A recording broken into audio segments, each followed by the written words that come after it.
Have you ever considered why we make things more complicated than they really are in our brains?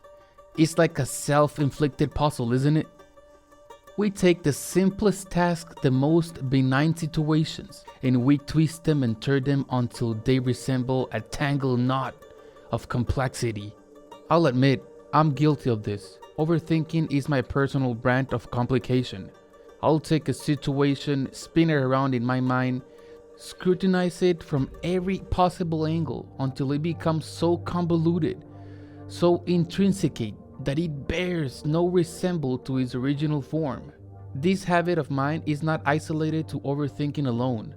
I have a knack for biting off more than I can chew, for loading up my plate until it's groaning under the weight of my ambitions. It's a recipe for stress, for feeling overwhelmed.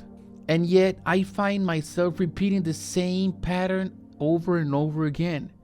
It's a peculiar human tendency, isn't it? We take an uncomplicated situation, inflate it, exaggerate it until it becomes a formidable mountain. It's a challenge to break free from this cycle, particularly when the signs of overcomplication are so subtle, so deeply ingrained in our daily routines. It's a silent enemy creeping into our lives quietly, subtly, until we find ourselves knee-deep in a mess of our own making. It's a cycle that is difficult to break, particularly in time of stress, where our focus is on problem solving, not on the root of the cause of those problems. Perhaps the most compelling reason for this behavior is that it provides an easy escape route. It's a convenient cover-up for errors, a way to magnify our achievements.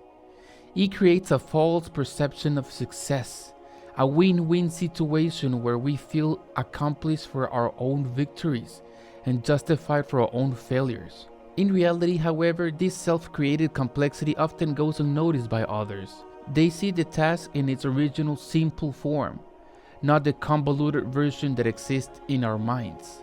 The extra effort we put in, the added stress, it's all invisible for the outside world. Think about it. How many times have you procrastinated on a task only to scramble in the final hours before the deadline? The adrenaline rush, the sense of accomplishment when you finally hit send, it's all a result of our own complication. Yet for the person on the receiving end, it's just another task completed on time. Breaking out of this cycle is not easy. Trust me, I have tried. It's an uphill battle against ingrained habits, against our own minds. But the key lies in awareness. It's about understanding our motivations, recognizing our patterns, and making conscious choices to simplify, not complicate. So the next time you find yourself spiraling into the vortex of the overcompilation, take a step back. Ask yourself, am I making this harder than it needs to be? And remember, sometimes simplicity is the ultimate sophistication.